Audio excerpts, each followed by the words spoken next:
Hello, one and all, and welcome back to another thrilling episode of Off the Dome. I'm your humble interviewer, Jordan Brown, and with me for the very first time is our Divine DM. Say hi, Divine DM. Hi, Divine DM.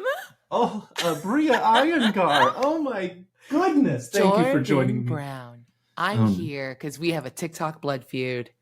Yes, because I didn't make a good enough response video to Polly the Bear, which is fair. Rude. I tell you what, I was at a street fair with my family, and I don't have TikTok notifications turned on because that would be a nightmare. Oh and my gosh, all of a 100%. sudden, all of a sudden my Discord though is just like Jordan. I'm like, what is happening? I'm buying I think we were getting horchata. I don't remember what was happening. Yes. And then Aabria, and I was like, wait, what is going on? And I get on. I'm like, oh, her first video in 8 months is yelling at me. Incredible. I have a pathological fear of making TikToks, but I consume them so much. So it was great because I was in New York City for New York Comic Con. So I was just chilling in my hotel room, what if I come out of retirement to torment this lovely human being that I don't know well enough to come out with the energy that you accepted so graciously? No, 100%. Much like I think many of the people in our circles, my love language is absolutely being razzed. So loved it. Yells of affirmation. That's my... Yes. How are you? How are you doing? I'm delightfully, wonderfully happy to speak with you after truly... I actually have a serious bone to pick with you. Oh, sure. Because I had my top 3 Dimension 20 seasons fucking locked. It was Starstruck Odyssey. Yep. Starstruck Odyssey. Sophomore year, A Crown of Candy. 1, 2, 3, easy. And now you've fucked everything up with Burrow's End. How dare you? Good. The audacity to come in and be that good. Look, it's an honor just to be nominated in an Intrepid Hero season list. We love it. We love just knocking on that door. It's wild. Thank you. And also, I love your shirt. I just saw it now because I can't read. Yeah. To be fair, I've worn it so much it has basically disintegrated the front off. Mine too. It is gone. Mine too. I'm just oh god. It's kind of just sort of oat house, and I seem very anti big milk when I walk around. It's there. Yeah, you cannot. I don't even remember what it said underneath. It may have been eat trash, be trash. I don't remember. It's long since disappeared. Who could say?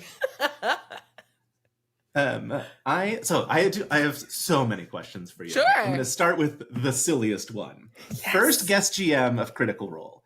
First guest GM of Dimension 20. Yeah. First guest GM of the Adventure Zone, because we don't count Brennan's live show bullshit.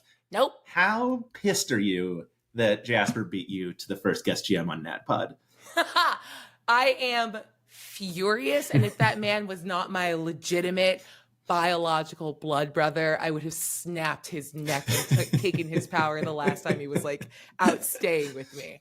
But truly, as someone who's also a fan of NADPOD, and as much as I loved everything that we call the Summer of Aabria, dog, I was tired by the end of it. So it felt very good to see that other people were jumping in on the game and playing in it too. And Jasper's just such a brilliant DM, and then came and crushed it. So it was so nice. But am I mad? Yes. Because I was gunning for all of the M named GMs, and he broke my combo. So that's terrible, but I'll fix it. I'll fix it later. I do have your video fundamentally changed everything that was happening with me, because I had reached out to Rick Perry to be hey, you want to do an interview? And then you made the TikTok, and I was I'm gonna ask everyone because Aabria said she would. So I hopped into Jasper's Twitch stream, and I was hey, Rashawn and Aabria have said yes. Do you want to do an interview? And he in classic Jasper fashion was like, well, if you have Rashawn and Aabria, my favorite thing, why would you need me? And it's like, okay, Jasper, like obviously, like you're not like an elite member of like the TTRPG community. Thank you. But very clever of you to leverage the other Black people against him. Like, I mean, we're all doing it. It's peer pressure at this point. Yeah. And maybe you're racist if you don't go and do an interview. Hey, none of the white cast has joined me. I'm just saying. And that tells you something. What? I couldn't tell you, but it does tell you something. Absolutely. Incredible. I love the weird shots I'm firing from over here, and I won't stop. I will not stop. Wonderful. I'm happy happy to have weird shots fired. I'm happy to have the weirdest energy ever in an interview. Dog, look, I'm so tired of like a normal interview where you're like, hi, I'm here to say very little because it's the middle of the season and I cannot explain myself. We are now at the end. Like, all of my juice is loose. It's just so nice that everything's out there, and I'm so excited to like talk about it and just be weird about it. So thank you for this energy, and I'm sorry. I am so happy. All right, Applebee's Soul Cycle. Yes. Do you feel that you got yours back in Jasper saying, "Oh, it's okay," when it looked like you did the Matt Mercer full blue screen of just like, wait, what's happening? Honestly, truly. But also, that debt was back for Matt renaming one of my things in EXU Prime the Ash Hole. So like, I got you. I'll wait. My vengeance is like, what is it? The gears, the mills of God grind slow, but incredibly fine. I will bide my time. And then when you least expect it, be the dumbest person at your table. Yeah. Just, you got him right between the ribs. Got him. It's Got him. But with Jasper's, it's so funny. Going back and watching that too, I was like, oh, I just look like a full deer in the headlights. He just hit this exact tone that felt so natural. And if I'm being like, look, we could talk about how funny it was because he absolutely rocked my shit. It was so funny. But he also used the tone that players often use when they're saying something like personal. So that's like a tone I'm scanning for as a GM all the time, like safety tools wise. So not that he had said anything that would have alerted me, but he used a tone. So my brain immediately snapped to like, run it back. What's going on? And then it ended up being nothing. And you just see like all of the scaffolding of my mind in that moment just shatter apart. It was great. That was an so incredible funny. moment. Oh, I my owe God. him for that, and I will get mine back because now he's running rotating heroes. So at some point, I will con my way on, and then give it back. I feel like it's you don't have to con your way on to anything at this point. I feel like you can just be like, "Hey, I'll join," and everyone will be like, "Yes, please. We would like an increase in viewership." Hey, thanks. I have a little Patreon thing where I'm like, "Hey, I'm going to ask Bria and everybody, like, you know, like, do you have any questions you would like me to ask?" I have tier. This is so stupid, but we're doing Wild Energy. Yes, I have a $200 tier where they can not only will they ask, I will ask their question. I will tell them the name of the person. No one has signed up for it, of course. Cowards. Because it's the stupidest thing. Cowards. If you want to ask me a name, I will remember your name. You will see me at a con, and I'll be like, "You're the one that asked me what my shoes smell like." Interesting. We're gonna have a follow up. We're gonna have a follow up on that right now, you and me, in the middle of this convention. Cowards. Do it, cowards. Like by far the most questions I've gotten was when I was like, Abria's coming, and more than one, how dare you? Which I think is very fun. And I was like, I already asked her that in her AMA. I was the one who said, how dare you?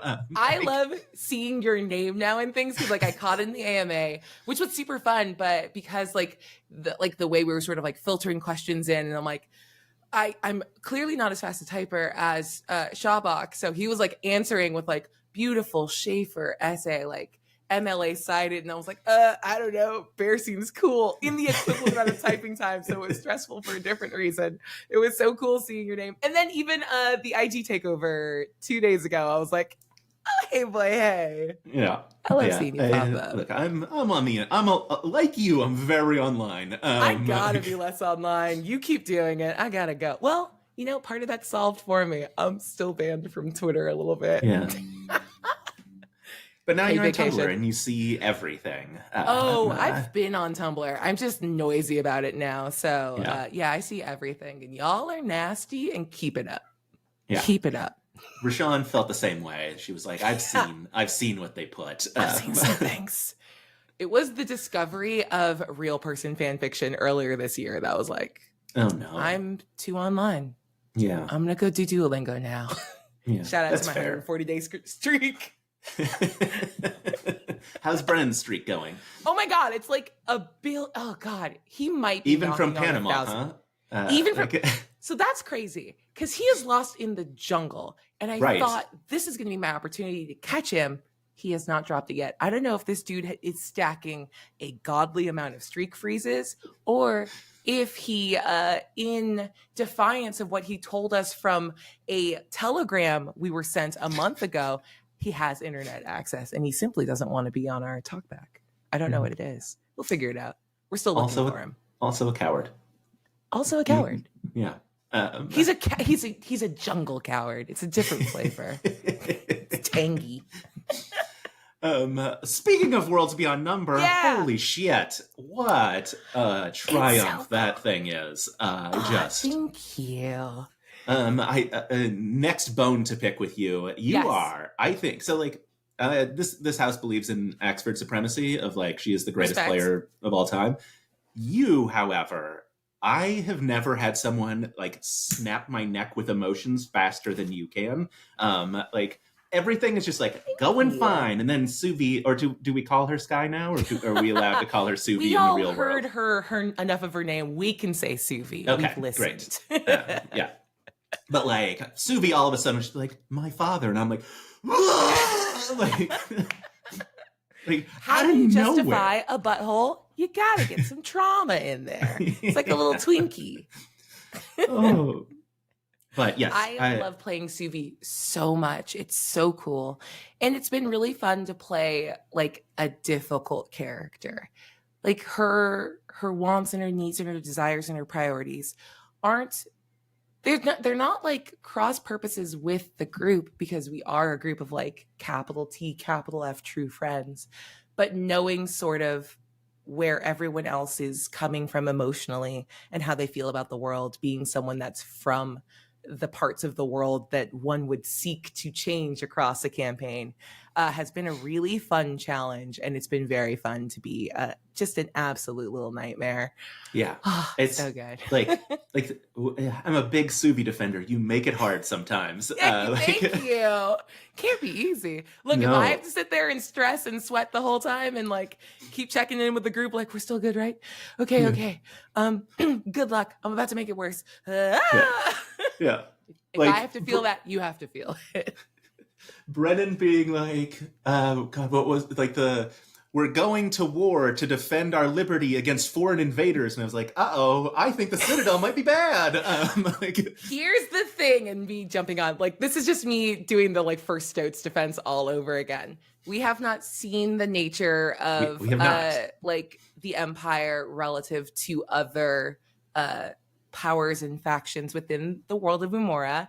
I'm not saying they're not imperialist colonizers, but we have not technically seen that yet. So I think there is that little bit of like us as fans and even us as players, like overlaying a lot of like our modern historical context onto what this is. But like if nothing else, trust Brennan to build a beautiful, internally consistent, complex, and vibrant world. So a little bit of that is like wait and see just the depth and breadth of the Empire's wrongs, but also like we said Empire for a reason.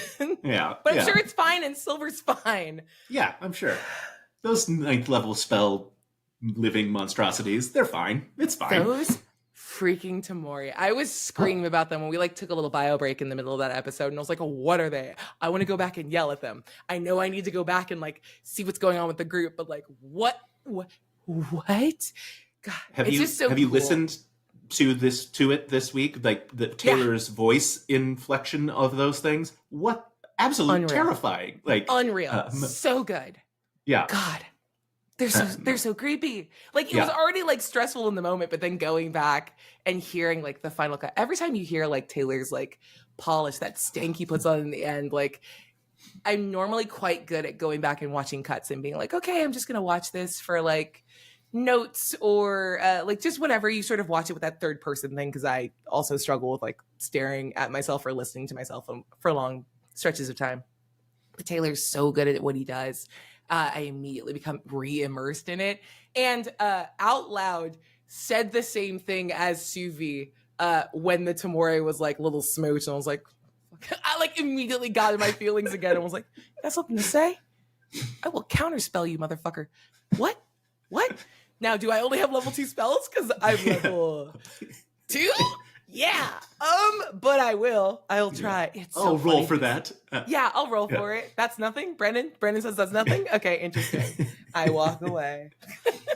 I am actually really curious about the Citadel. How much you and Brennan talked beforehand? Because I'm playing an artificer in a home game that I don't get to play it enough, and but like he attends the Lynn Academy of the Arcane, and like it was before Worlds Beyond Number came out that like it started. And when Brennan did his first description of like the Citadel and everything, I clipped it and sent it to my DM, and I was like, "This is it. This is the thing. Like this is everything that I have imagined like could possibly be for like a wizard, artificer, magic technology society. Incredible. Like, how much did you know going in that it was going to be like that? Was that I know Brennan said he doesn't have notes, which is fucking wild. His brain is so good. I want to crack it open and eat it. Like if I could have Siler's power from Heroes, he's target number 1.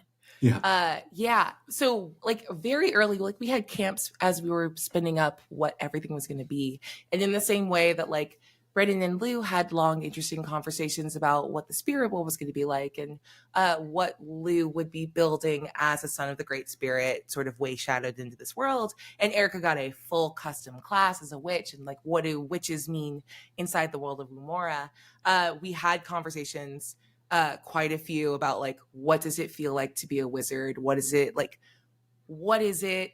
How does this work? I don't have details for everything, and there are plenty of times you can hear me be just as delighted by like a drop of lore as everyone else listening and everyone else at the table. But the broad strokes, I definitely knew a lot about. So just hearing the bright work and the way in which like hours of fun, like hushed, huddled conversation turn into, gosh, just everything with the way the courts move in this like helix, and the way, God, it's just so good. And I mean, even the things that like we came up with in the moment, the S names for Citadel Wizards was just from our first 15 minutes of play, where I guess I made a weird alliterative swing, and we were like, cool, that's a whole thing about the world now. And exclusively. Yeah, it's great. It's so cool. His brain's so good. Is wild. I said this Discord. Literally, my Discord is NADPOD, Dimension 20, well, Dropout in general, and Worlds Beyond Number. Like those are the 3 topics. And because I can't stay current on anything else, so I'm just like, look, I can't. I have to. If I'm managing it, I have to read all the posts to make sure people aren't going wild. So like, 100%. So Worlds Beyond Number, when the 2 weeks ago, when Ame wakes up episode, yes, oh god, like so many messages of like, hey, don't listen to this episode if you're hungry, which was like the first time where it was like normally it's like, hey, don't listen to this episode if you're emotionally not ready for devastation. And this was just like that. My God, it's perfection of that. So good. We were starving. Like that was one of those episodes where we finished at the end and we're like, I will eat the walls. Why did we do this before lunch? My God. Also, that was incredible. And I lay that a lot at the feet of Lou, and the way like we were flagged with the sort of like, we know we have to get this big cool download from Ame. Like obviously we were in the room just being very quiet for that. But our sort of homework was like, what part of the Citadel do you lean into? And I think Lou had this like really interesting, very difficult position, not difficult for most people, but never for Lou, because he's just the best improv mind. Like, my God, it makes me nervous. Like, it's so good.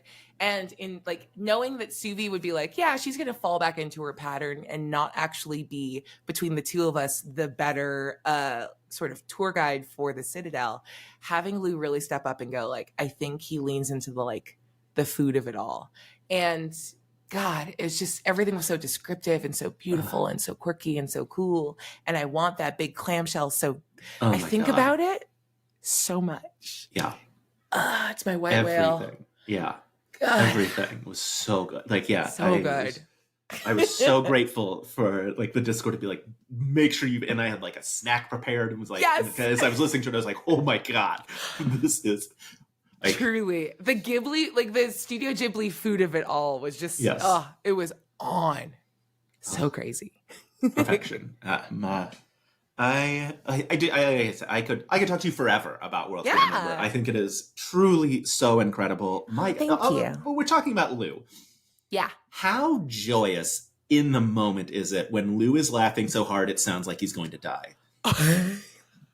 There are only, like, when I think of some of my favorite sounds, I think Lou's sort of like that full-throated, like, big throw your body back laugh is one of my favorite things. And like, there's a couple times like where I've gotten it and been like, I can feel like goosebumps, like, oh, that's its own rush and its own high. Like, I think there's always something there, like, I want to make my friends laugh and I want to surprise them. And I think that drives a lot of like my storytelling across the board. But like the ability to make Lou Wilson laugh, like if you can do that, that's it. That's everything.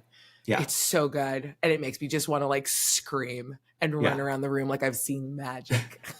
Because you have. It is magic. Yeah, he is magical.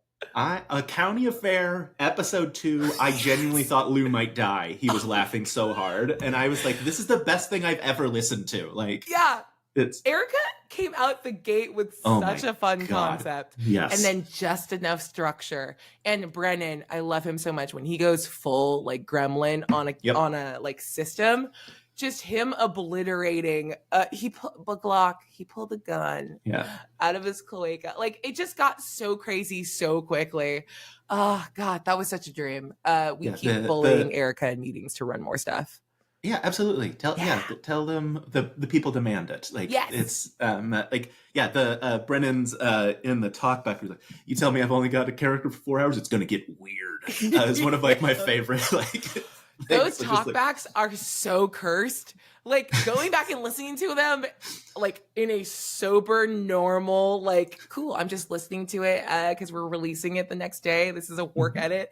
And just being like, oh my God, the dopamine of us all being in one room and trying to speak like academically about the most unhinged 4 hours we've ever had. Like it's, oh God. Yeah. It is so good. It's big Dimension 20 adventuring party Zoom energy of the Zoom adventuring parties are like I honestly put those on sometimes when I'm like, I have to get work done and I just need like white noise in the background.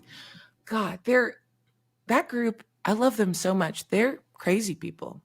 They're crazy. They should be put somewhere in a little room. I love it. Oh, yeah. I recently started following someone on TikTok who's like just basically putting up edits of the like Zoom adventuring parties. Ooh, like, not even edits, just clips of it. And I'm like, there's nothing to edit. All day, every day. Yeah, like no these context. are perfection. Like, just let it happen. Oh my God. Amazing.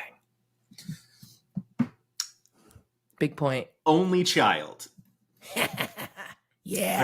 I feel like there are one of two types of only children. When you tell someone you're an only child, is their response, oh, I would have never guessed? Or is their response, yeah. Because I'm very much the latter. How about you? Yes. It's really funny. It depends on the group. I feel like anyone that's seen or like worked with me in this space is very kind and is like, oh, I had no idea. Because there's a lot of like, I play like when you're a GM, you're playing a lot of people's like sundry like tangents out and like pieces out in the world. So I play siblings quite often, and I always get really nervous. I'm like, this is just me doing my best to divine a relationship I know nothing about. And those people are normally very kind, and they're like, oh, I would have had no idea. I was just at dinner with Amy the other day, and she was like, oh my God, you played my sister so well. I was like, thanks. And then everyone else I know in the world is just like, yeah, you're. Like, I got some big Lucas energy. Like, my mom's my best friend. And I'm a really good eater, and I go to sleep right when I get. That's not true. I wish that was true, but yeah. Oh God, the dream. The dream. I felt that I was very congested this morning, and I was like, the perfect day to talk to Aabria. I need some bent. That's so, okay. Fully your favorite NPC. My favorite NPC and my real life, because I'm allergic to cats. And my husband, like when I met my husband Ryan, he had 2 at the time. So like the first 2 years of our relationship, before I figured out exactly how much Zyrtec I need to take to like go live my life, I would just wake up every morning and be like, "Good morning. Is this what you wanted? This is very attractive. We can't mess around until my nose is clear because I might suffocate. Anyway, I'm gonna go make some mint tea." Oh God, I love Lucas so much. I love Lucas so much. I'm an eloquence bard. Why? I have no idea. Did he do anything in the final fight? No, he did not. He truly did not. He just died. He was just a little guy, and he died.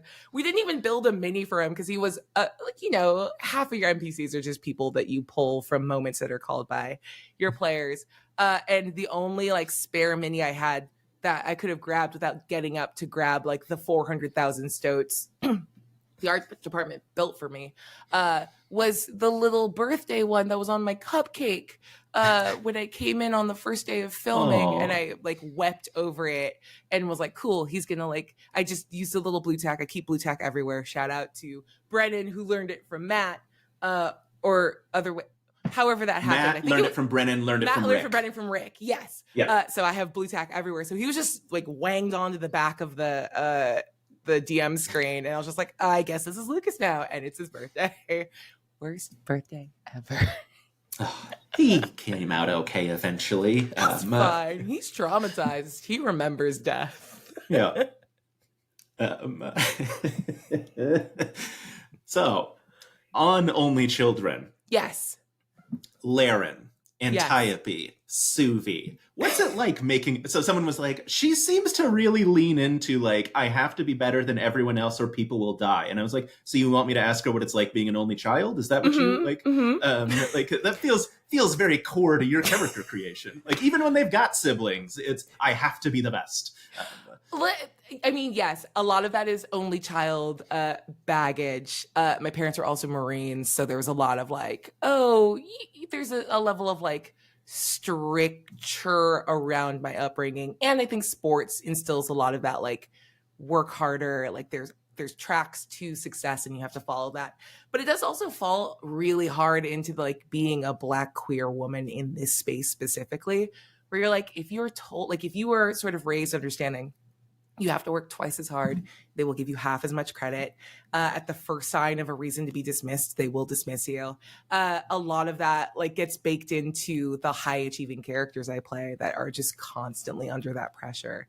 And it even comes down to like Miss Mag, like the whole idea of the pilot program sits in that, like, here's a group that's called up, not given necessarily all the tools they need to succeed, but the fate of people like beyond them will sort of rest on their shoulders. So get it right, because no one gets to follow it in your footsteps if you screw it up. And that is an anxiety I live in constantly and will, I guess, continue playing in games until I go to enough therapy about it. I mean, it makes for great characters, at least. Hey. And, I mean, Miss Mag, another phenomenal season. Thank you. Yeah, I love, like, if Miss Mag was more than 4 episodes, it would probably be, like, higher. But, like, you don't get enough time with those characters to be like, this is the core of my being. I love it. And I think we all secretly hope that there is, like, holiday special that's going to drop in 2 weeks that no one has told us about. Look. Do you think I could keep that secret if there was No. more Miss Mag? I'm too online. I'm the little Tom Holland of every project I've ever been in. There are just social media managers tackling me out of frame, being like, Aabria, please go take a lap. You have to shut up. You're about to give the whole game away. But I love Miss Mag, the pilot program. Like that table, obviously incredible. We did make a podcast about it, and I love Danielle Radford and like continue to work for her and like or work with her and like cheer her on and all of like she was great in Mentopolis. Mentopolis fucking stomped. So good. But God, if I could get another crack at Miss Mag, I would take it in a heartbeat because like we did the best. I did the best I could with the ability set I had at the time. I do think I'm a much better game runner now. In that like small box of, okay, here's what you can do in 4 plus a holiday special. But ooh, it would be so cool to come back. Anyway, just post that clip and then I'll just forward it to Sam and Kearns and just be like, look, she's like, she went off into the middle distance in the middle of an interview. Give her more episodes. So both with Rashawn and Jasper, I think it was both Rashawn and Jasper. I don't know. At some point, I like yelled directly to Carlos on camera to be like, "Put him back in the dome." So like, Carlos, more Miss Mag. Unfortunately, Carlos is dead. I killed him in the season. Yes. That's my new favorite bit, by the way. I was like, oh, this was so fun. And he absolutely crushed his Dr. Wennebacher. And I was like, God. Now I like when I come back to the dome, I'm going to find a way to like kill off Carlos sort of subtly. There will always be an insert and I will always murder him. So a bunch of things about those tapes. My favorite thing was I started getting the episodes early this season. And so like I had seen the episode and like I saw first of all, the like Dr. Wennebacher, was that just the outfit Carlos was wearing that day? They took a picture of him and traced it? Because that's he just his. He walks around in a lab coat and honestly I find it quite pretentious. Yes. Like, sir, this is a new media company. You can just wear a sweater like the rest of us. And he was like, no, I'm built different.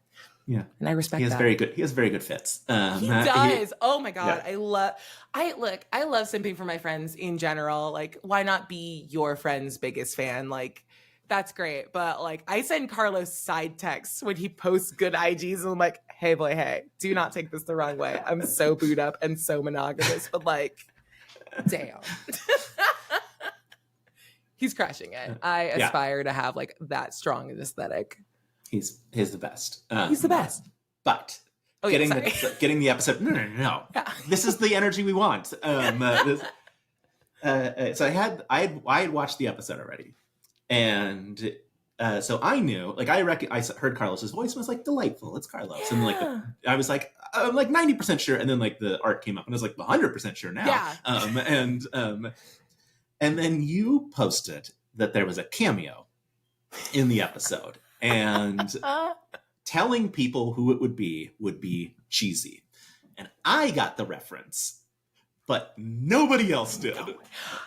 It was yes. Continue. Yes. So my favorite thing, because this is like a whole other thing I want to talk about, the conspiracy theory, like murder board of Burrow's End.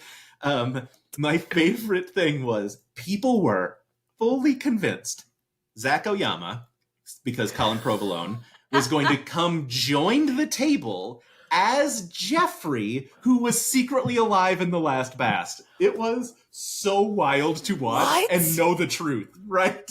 That's unhinged. I love the energy. Could you imagine? It was like, okay, I'm going to say, come on, Provolone, but one syllable at a time in every episode leading up to it. And then Zach will come in and be like, I have no context. Let's play this. I'm Brennan's husband. Let's go. Like, I love it. Crazy. Oh, man. How... And my favorite were people, especially the ones in the Discord, like in the Dropout Discord, being like, Dr. Wennebacher, such a hottie. Like, look at that art. And I was like, that's Carlos. He's here. Yeah. He's going to see that. Yeah. He knows what you think. And let me be clear, if he didn't see it, I did screenshot it and send it to him. I Oh, have incredible. my phone is littered with Wennebacher thirst that I forwarded to Carlos just to be like, just feel a little weirder. Tumblr has opinions. Amazing. What were some of your favorite murder board conspiracies that you saw of Oh Burrow's my End? gosh. Okay, I think some of my favorites were always centered around whatever happened to Jeffrey and if he was still alive. Like we said really conclusively at the top, like Jeffrey's dead. This is where we're beginning from, and everyone's like, he's alive. You see, he was wearing a little belt. That means he knows about sashes. He is from LastPass. They were there together. Tula knows, but when he died and she was not remembering the secret, but she secretly is from here, like, no, no, sometimes you just let the artist add a little piece of grass just for visual interest. We were trying to land a like Indiana Jones vibe, so we just wanted a little, it was just a little grass. I'm so sorry. And you never want to like take that away from anyone where you're like, I love that you're talking about it, but I am just screaming behind my monitor being like, I'm so sorry, you guys. He is so dead. He was shot with a gun. That's the thunder. It's just, that's just what it is. Early on, I loved people trying to guess like what the like smoke was that killed the Red Warren up top. Got so many cool guesses about like, yeah, it's like weird gassing, like they're coming in to gas the Stoats to take them back to the facility to test on them. And I was like, how do I just drop a link to the article that came out like 3 weeks ago about a truck driving back towards Chernobyl and it kicked up a bunch of dust in the asphalt that made the soldiers sick because it just had radiation in it. It's such an innocuous like answer, but everyone like coming up with bigger, cooler things. You're like, I don't want to tell you that the real answer is a big old stinker, but go off. That's a long post. Oh, you've cited sources. Oh my God. It's so good. Oh man, it was so fun. It was so fun to watch. So Just fun. Unhinged Ooh. Conspiracies. I have one more. I also loved the idea that the first Stoats were actually weasels trying to pass themselves off as Stoats because of the way I described their teeth. Yeah. And I was like, oh, no, it was just sort of an evolution thing, but okay. Oh yeah, and because there was like there were human remains and wolf remains in the pool, everyone's like, and then you dunk yourself in that pool of blue Gatorade, and then you get wolf and people powers, and you're like, okay, that's I like it. I like it. That's not what this is, but I like it. But I'll never say what it was because if the table didn't find out, some of our little bits of lore, we're just going to leave it in case we go to Mars for Total Recall. For Total Recall, Walmer gets a Kuatu and just says his full revenge. Perfect. Yep. I love it. Could you imagine? That, oh my God, what a triumph this season was. Not just the storytelling, but my God, the production. Everyone crushed it. Like, I mean, yeah, I've worked with Dimension 20 and Dropout for a couple years now, and there was just something about this season where it was like, cool. I've pulled punches with like not doing battle maps and things like that before, and there was something so fun about the like, all right, you want a battle map? Let's go. Here's my very first idea that I like walked into rooms with, first with Carlos and then with Rick, and both of them were just like, I'm sorry, what?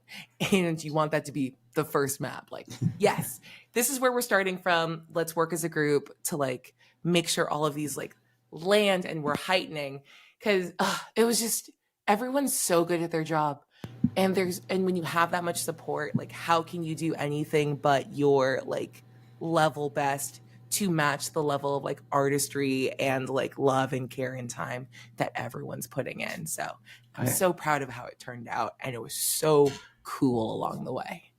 It was incredible. Are you sad that no one went through Polly the Bear's butthole, which was an entryway that was possible to be used? I was so convinced that Jason was going to go through the butthole. So convinced. To the point where I was like, that's so funny. we were talking about like which way to like center the map, and I was like, obviously I want bear out because I've got Rashawn and Jasper in my direct eye lens at the end, and I'm like, hey, first time in the dome, stare at this ridiculous bear face 2 episodes deep. But I was like, oh, I was so worried. I was like, unless people see the bottle, will they think to use it? Maybe Jason will be my boy. And no one did it, and that's very sad, but it's very funny. Yeah. I love how much stuff was built into that Bairdle map. So good. Yes. So good. I've talked for literal hours with people about the Bairdle. Like, it's delightful. I love how grossed out everyone got. It was really funny. The one thing I do regret, like, as far as content warnings, like, there should have been one that was like, maybe this isn't a dinner episode. Like, maybe don't eat. If you're making spaghetti, don't. Yeah. This is the anti-Worlds Beyond Number. Like, do not curl up with a little bowl of nudes. It's gonna feel bad. Yeah. I was in New York watching that episode. I was traveling, and I saw Gutenberg because of you. And I loved it. It's so good, right? It's so good. Like, oh, delightful. Yeah. Sorry, continue. No, yeah, that makes me so happy. I literally paused the episode, DM'd Rick Perry for the very first time. Hey, you want to talk to me about this? Incredible. He had a vague awareness because I am a big advocate of Plan C, the abortion pills documentary that his wife edited. It's super, super phenomenal. And so I made this whole pitch because there was a Kickstarter for it, and if you backed it at a certain level, you got your name in the credits. Nice. So he has a special thanks, and I was like, hey, it's like I made a TikTok where I was like, if you do this, you're technically coworkers with Dimension 20's Rick Perry. There you go. Makes sense to me. Count it. Yeah. So he was vaguely aware that I existed, but literally just be like, hey, you want to talk about this? Do you want to talk about this to me or your therapist? Let's have a conversation.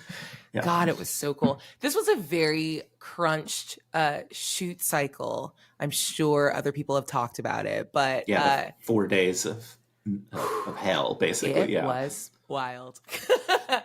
I would not advocate for anyone else to do it, but I'm glad with how it turned out. But in the midst of all of that, craziness, I do just have this very specific and lovely memory of when everything slowed down a little bit, when Rick was like, come check out where everything's sitting as we're coming into the actual filming. And I remember seeing the bear map, and it was already done. I had seen a bunch of progress photos and things in meetings, but seeing the bear map for the first time, and then getting that first look at Phoebe and what the final map was going to be. And then the slide puzzle, we were practicing the flow on the slide puzzle, and I was able to pick up one of the little mini practice ones, and I just remember having this everything got quiet and got calm, and it's a shoot, it's making TV, and you feel like you're at the center of a hurricane in that moment where you're everything else is running around and everyone's trying to get here, but how can you not have a moment of perspective and gratitude and just joy for the things that were built for this? It was so cool, and they're just so talented. And just ran around screaming, and they're like, "We're still working on other stuff. You have to be quiet." And I'm like, "Okay, sure." Can I get a little more blood on those junior chipmunks? Year right now? Calm down. Truly, let me be very clear. They were working on junior year stuff while we were in there too, and I got some. I got Jasper to told me he's seen all the maps. Yeah, he's getting to peek in was very fun. I was like, okay. Yeah. Okay. It's so good. One of my favorite things I got from another interview of Kelsey Hunter, who was responsible for the beating heart. She said that when she was watching the episode and it opened, she saw Brennan's face, and Brennan was like, "Oh, this is what we're doing." Okay.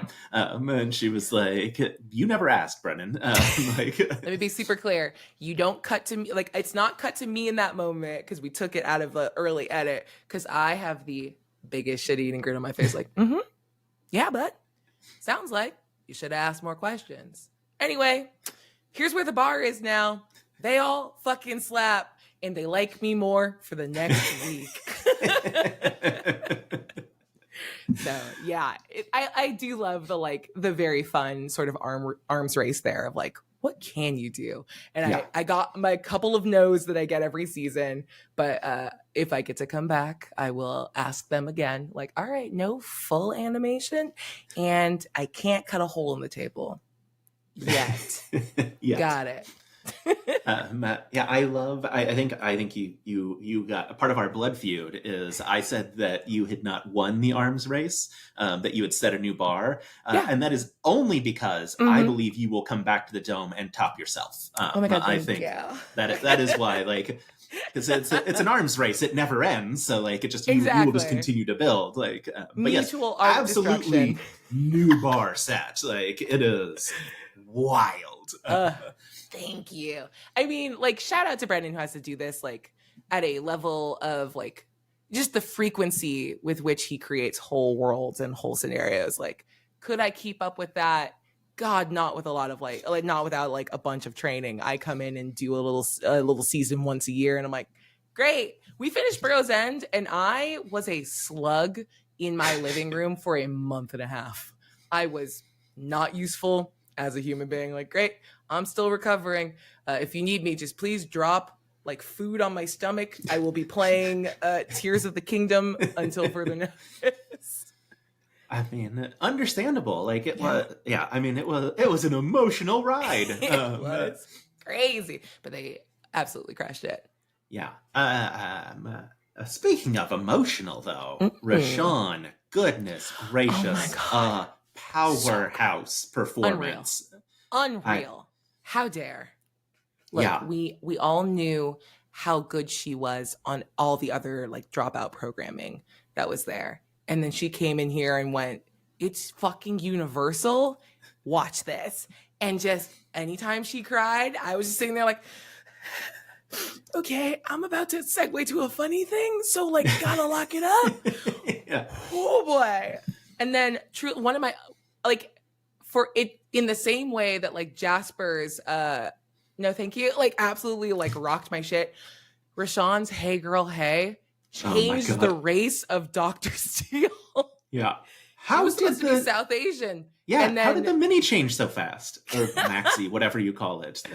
Well, I mean, the thing was like the sort of like skin coloring and all of that was already there, but I modeled it on like pretty heavily. Like her description was modeled on one of my in-laws who is just in the same way, like very brilliant and curious, the kind of human being. Like she's just absolutely the person that was like, if a stoat came up and talked to her, she'd be like, well, that's fun. And then just immediately keep going. Like science, unfazed. I discover or learn about 3 new exciting things every day. Like this is just one of them, and was very modeled on that. And then the Hey Girl Hey and the asking about the curl like moisturizer absolutely skyrocketed me. And I was like, well, this is my sort of self-insert character now. And I'm just gonna hang out with Rashawn for a second. So good. She's so good. She's so good. It's unfair how good she is. Unfair. Like, almost gave her clothes. That's how good she was. Yeah. But no. She got close. She wore a hat for a hot second. She wore a hat for a hot second and then was shamed out of the hat. Yeah. I do. One of the things that I love about you is bringing those kinds of new players into the Dome, Rashawn. I mean, I was very much aware of Jasper, but like getting to see him play in the Dome, Danielle, like you mentioned, what is it? Omar, Serena, I'm forgetting someone from Oscar, and Oscar. Thank you. Yes. From Court of Fey and Flowers, like getting to see so much new, and it's not like they don't do them other times. I feel like you bring in very diverse, cool people all the time. Yeah. How, like, are you just constantly like on like scouting, like who's in the minors that I can bring up to the majors? I am absolutely there, just in like a little polo with like D20 and a little visor, just taking notes, just watching. It's very Friday Night Lights. I love it. No, I think there's a bunch of people that have been on my radar, and a bunch of people like Oscar was introduced to me. Like that was I think that was very specifically Brennan being like, oh, I've got this friend that I do improv with. Like he would be great. He hasn't played D&D. And I was like, oh, hold on a second. And he like mentioned Oscar's name, and I was like, wait a second, I think I know him from stuff. Like I served my nickel at UCB, but I was never on like a house team or anything. But I am aware of a lot of people in the space. But yeah, I love getting recommendations. I love like having the people I know. And I think there's something really fun, not just from like the very like obvious, like diversity at a table means you're going to get a lot of like new ideas from different plays and people's different sort of perspectives on fantasy and their relationships with fiction, and where and how they've seen themselves within it will influence the kind of characters they play. And that's real and true and so vital. But I think this is something I picked up really hard from EXU Prime, because I remember my very first playtest before even I had the job at EXU was with Robbie, and he had never played D&D before, and I believe he was like days out from the birth of his son, so he was just like in this like dad like very Saving Private Ryan, like he just kind of came in deer in the headlights, like I was able to wander away from my newborn son for 4 hours. What are we doing? And you're like, okay, one, I'm gonna grab you like a drink of water, and two, here's what D&D is, like let's get into it. Same thing with Amy Carrero, who is one of the loves of my life, and she just came in. I tell the story all the time, but like our very first, like when we sat down, I was like, let's just like introduce our characters a little bit. I gave like a really simple introduction, and when it got to her, she went, my name is Denise with the $sign, and I love bottle service. And that was the point where I was like, okay, so there's no dollars here, and what is bottle service? But also that energy, yes, forever, whatever you want, forever. So I love having tables with a mix of like perspectives and like how familiar they are with D&D and RPGs in general, because there's something that's so wonderful when you have like a shooter in your corner like Brennan, who knows this game inside and out and makes all these like beautiful high level plays that like bring everyone in and forwards the plot, and like having that DM pet at the table where you're like, no one's got me, the other DM right here's got me. And that was extra fun because also having Jasper for that. But having those new kids that have no idea what they can do, and so with those limits off, they'll just shoot for the moon, and you're like, I can always walk someone back from saying the craziest thing. Dimension 20 specifically has an edit, so if you go too buck wild, they'll be like, hey, we're not gonna keep this part. That's nuts. Do something else. I've never had to do it. I look forward to that day. But yeah, having people who are just passionate and creative for me will trump familiarity with any given system, because you can teach anyone the rules, but like a natural storyteller will shine no matter what. So I love bringing new people to the table and introducing them, because it's hard to keep up with a lot of different like people in a lot of different places. So it feels nice when you can call up a homie to the big leagues and watch him absolutely crush it. Oh, yeah. Jasper, love it. Yeah. Oh, Jasper, so good. He's the best. Like, he's in the same tone that, oh, it's okay. When he said it would really be our Burrow's End, my brain broke. And I was like, is that the first time someone says Burrow's End? Did he just name the season? And I was like, wait, no. Aabria says it at the beginning of every episode. Like, it's how crazy would it be if I was like, oh, hold on. We're going to ADR that into the top of all of this. This was Total Recall until exactly right now. Yeah. God, so good. He said it. Oh, I love it. That's perfect. And a perfect stinger to end the entire season. Right? Like, I was a prophet. My gosh. Absolutely landing that. It felt so cool too to like sort of split the Watership Down prescient character between that couple. So you have the sort of prophet cult leader. Cult is such a strong word. That prophet leader figure in Thorn, who's experienced something ridiculous and eldritch and unknowable, and survived it and is trying to tell people about it. But then you have Viola, who's the one that actually had the vision and saw the sort of end game of like having children safe within the walls of LastFast. Was just so sweet, and everyone landed everything. Just dang. They crushed it. It makes my job so much easier when I'm like, yeah, you understand your arc. Cool. You set it up and I will finish it off narratively. Teamwork. Yeah. I mean, it worked out so beautifully. So beautifully. Such a triumph. Is D&D sports? In a way, it absolutely is. It's a team sport. I think I always thought about it as I was like falling into it and learning about it with the same passion, with the same understanding of like, yeah, the person that's sitting behind a GM screen is a shot caller in the same way that like a point guard has a slightly different perspective on what they owe to their team within the confines of like, offensive basketball play. But it never has felt like the story must come from me and then everyone will respond beautifully. It's a team sport. You pass the rock, like you set up people for moments to shine. And even in moments where I am at my most like cheeky adversarial, like talking shit and being a big old villain and calling them little guys while trying to stomp them through the map, like we are all on the same team, and the same team is like what's best for the story. And sometimes that puts me on the other side of things where I'm trying to like squeeze good story moments at you through the blade of my bad guy's sword. But like, we're all doing the same thing. And in that way, 100% still sports. It's sports. Yeah. It's all sports. It's sports. It's all, everything's sports. Everything's sports, actually. Yeah. This is just now the fun things. Does telling Brennan to shut the fuck up always mean a player will get inspiration at your table? 100%. Okay. 100%. Yeah. Got to establish dominance. It's got to be, you can't just do it for no reason, but if you can catch him, 100%. Because he's at your level. He's beside you. Like Siobhan has this beautiful moment of like, you're down here in the muck with me. I'm like, yes, remind him of who he is. Did you have to tell that Evan Kelp motherfucker to like change some Buckwild name for Tula, or was that like first thought? So this was really funny because I was waiting for the shoe to drop the entire time. Tula Marina?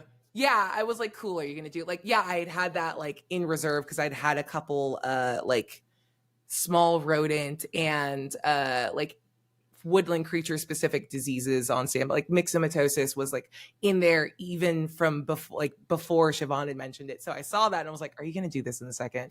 It's not going to be like a whole weird arc. So I am now clenched against Brennan's naming, but he came in with actually a different name. I don't think I can remember it off the top of my head. It wasn't Buckwild, but when he heard that we had like Ava and Viola and Lila, he was like, oh, it gets really close to like flower names, but with an A ending. So I'm going to like come join that. So then he pivoted to Tula at the last second and it was really good. But I still didn't trust it. Evan Kelp, Abraham Mahermbler, and Nicholas Hobb, a monster. Because that was one that he sprung on me in the game. And I was like, oh no, I have to update my notes.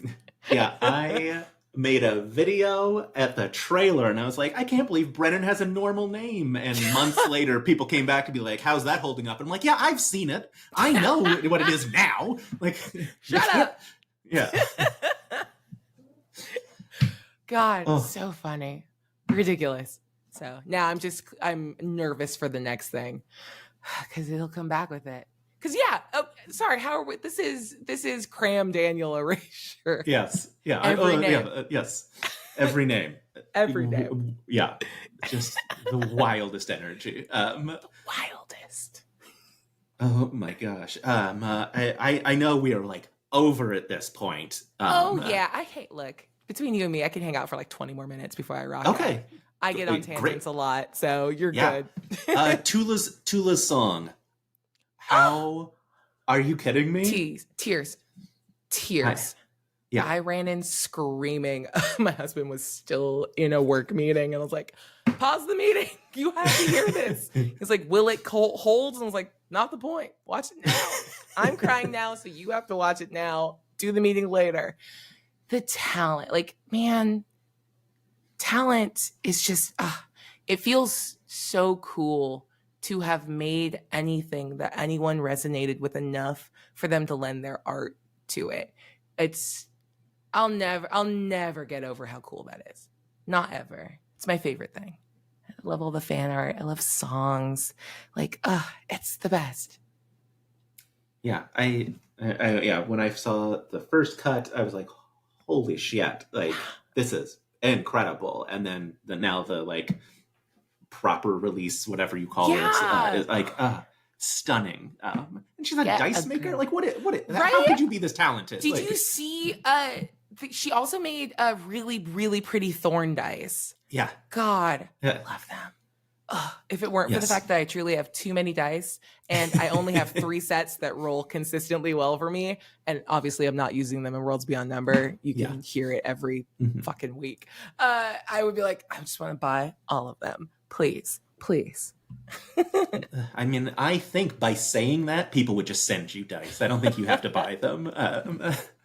Hey, everyone, give me more dice, please. Yeah. With some sort of, just do some wizardry on them so that they roll good. I'm so tired of rolling low. I felt so bad for Jasper. Like, his low rolls, I'm like, I feel you, buddy. If no one feels you, I feel you. But dang, you are rolling like garbage. Yeah.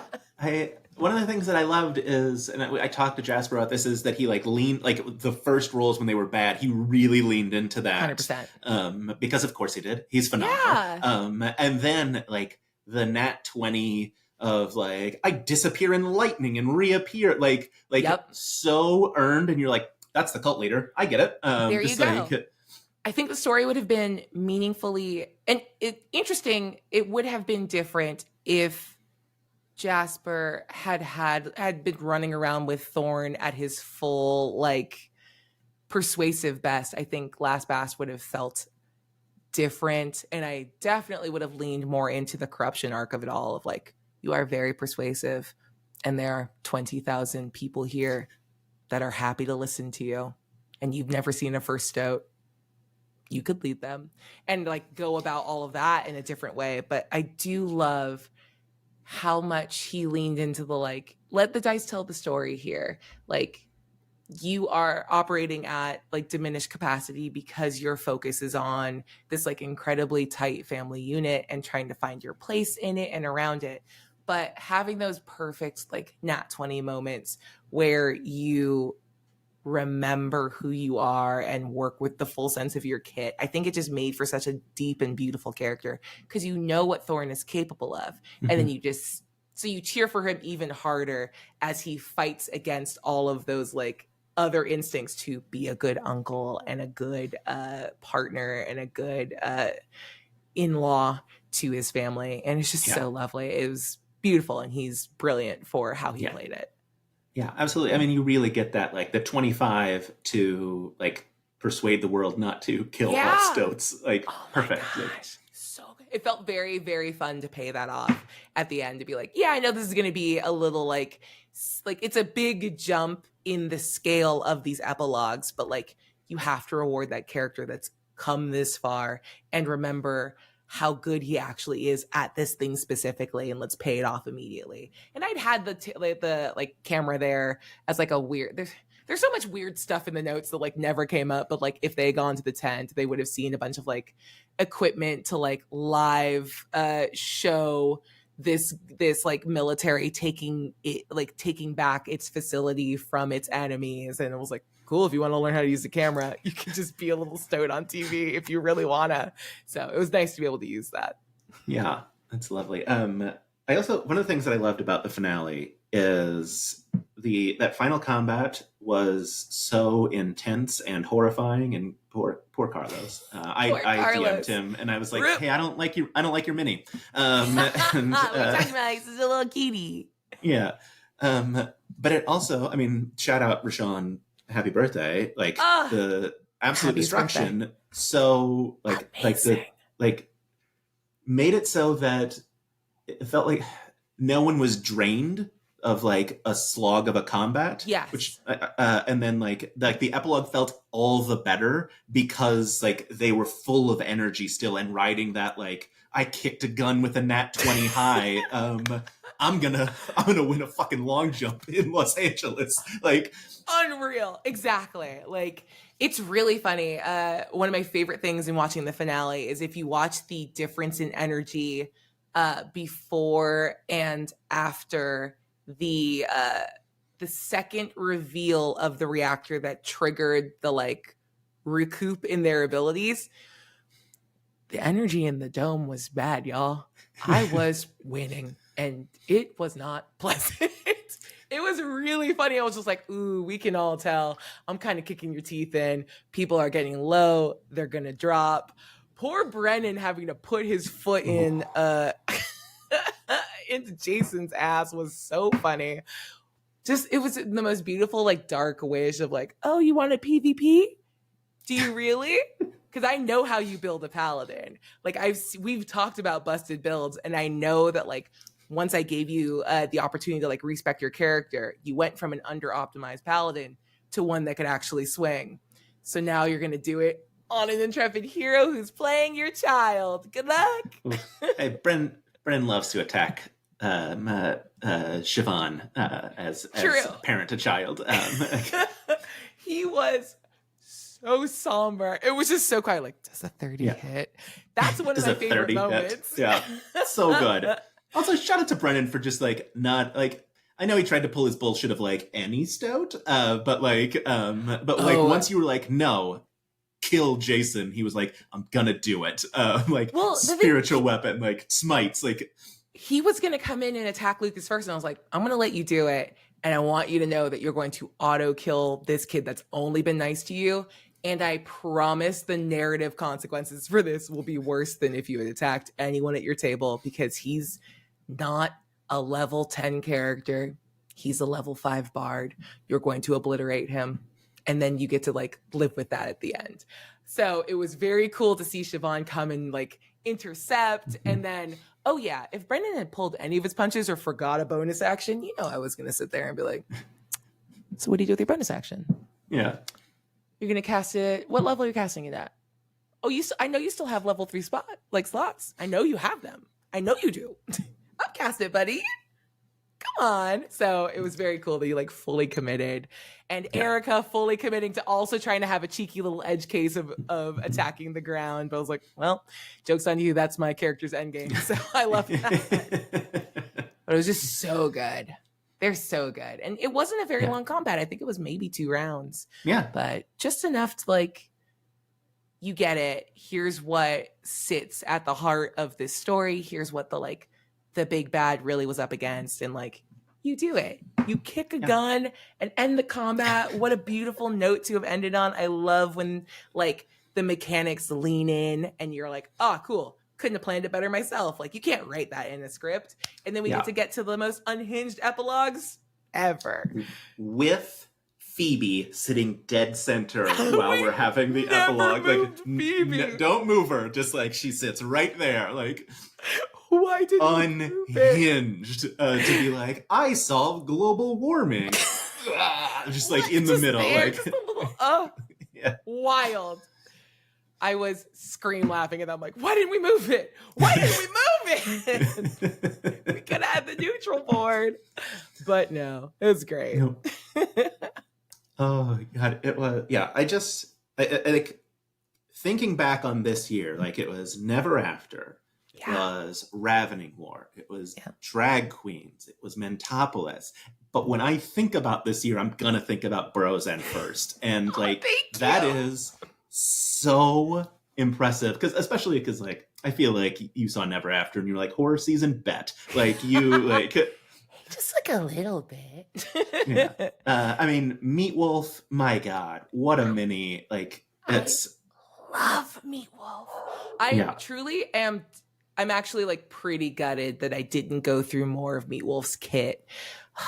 That was a well-built little guy. Yeah, how dare Brennan be nice? How dare Brennan be nice? Yeah. I talked to Shane Brockway about Meat Wolf, and I was like, "Are you sad Brennan was nice to Meat Wolf?" And it didn't. He was like, "No, I would have been nice to Meat Wolf, so it made sense to me." So Shane at least is not upset that more of the kit didn't get to get shown off. But oh my gosh, that's so good. Well, thank you. Burrow's End was so. It was so fun and such a fun swing. And sorry, I'm not saying like wrap up things. You keep going. I just had a great time, and I'm really happy that like it resonated with fans at the end of the day, because it was very vague from the jump. That trailer tells you so little about what's going to happen. Yeah. And it doesn't always feel, it feels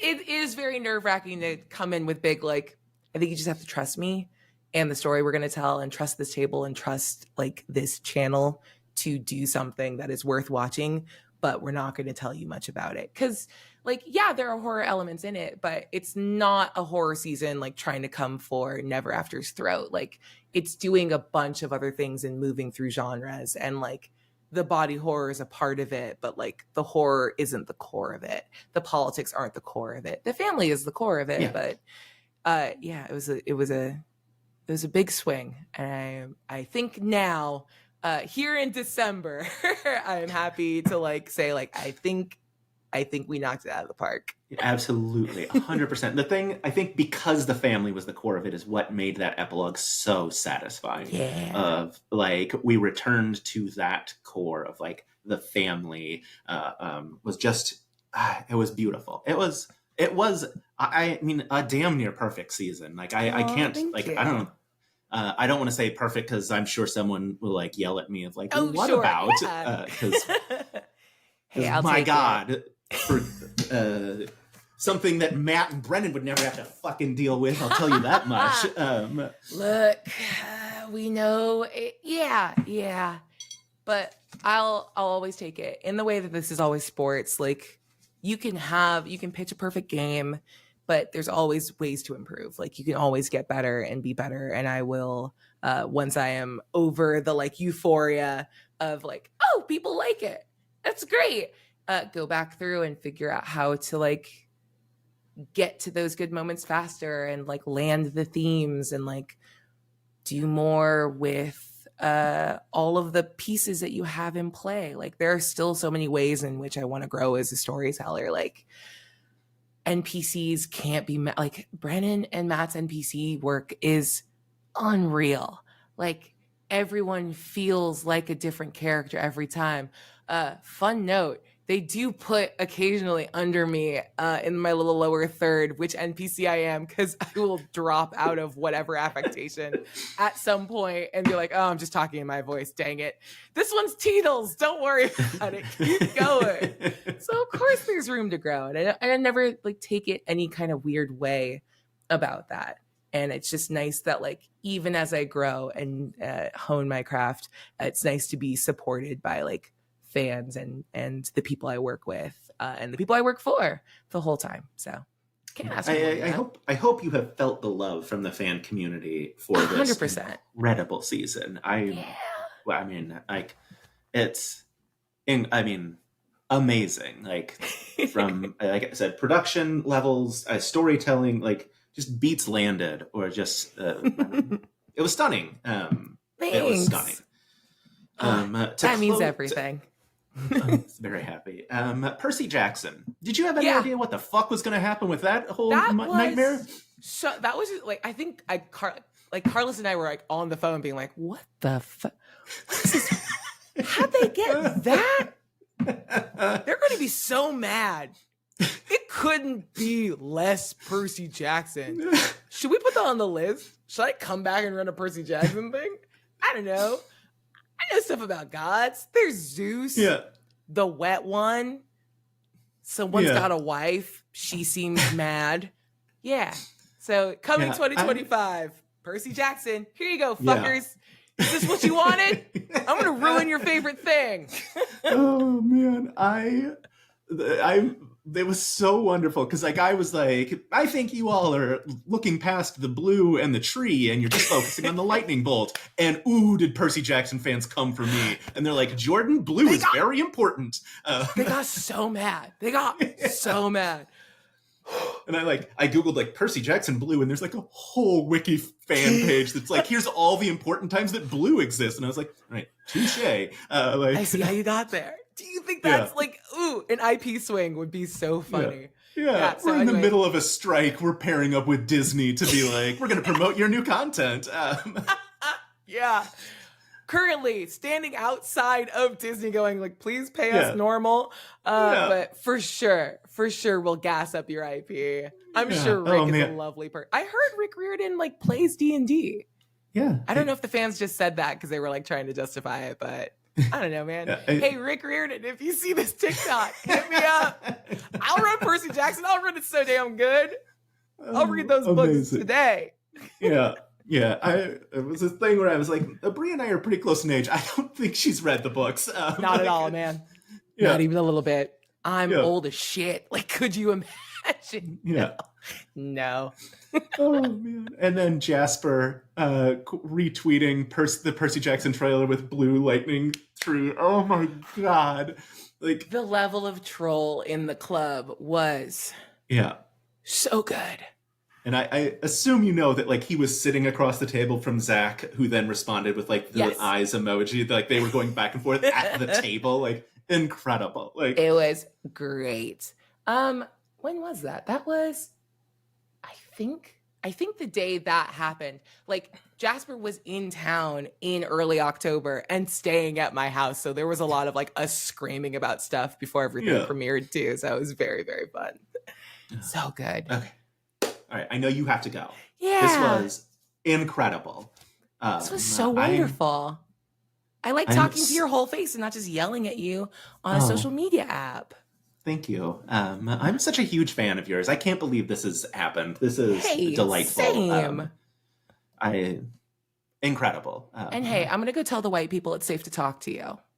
Okay, thank you. Yeah, hey, if you want to, so this is where I pitch you on you, Erica, Brennan, Lou, and Taylor come like do a thing, and I talk to you about Worlds Beyond Number. Noted. We'll talk. Okay. Once we get those motherfuckers back from Panama, it's on. I mean, not probably. Well, I guess it would be the first time, so maybe Lou would show up for it. But like, you know, there's no guarantee. We can't even get him for. Oh God, he's just so hard to book. He's so hard to book. And then we text him because like we have a work Slack, and he's like, "I'm so sorry. Any messages will go through Adonis Guns." And we're like, "Why are you being Adonis?" We know Adonis. Guns. Also, hey, fucking 7-point scales is the way to go. Brennan was wrong. Thank you. Like he that gives you the that actual midpoint. Like thank you. That is like I was an academic. That is the correct scale. Adonis Guns was right. Like Adonis Guns has never been wrong, and he's leading the charge in Panama. So you know, he's got this. He's got it. Yes. And what a perfect way to end. Everyone knows where to find you on the internet. You're everywhere. You see everything. This was incredible. Aabria Iyengar, thank you so much. We can't wait for Total Recall 2, Get Your Ass to Mars, or Percy Jackson, Mars. like whatever's happening next. We love it.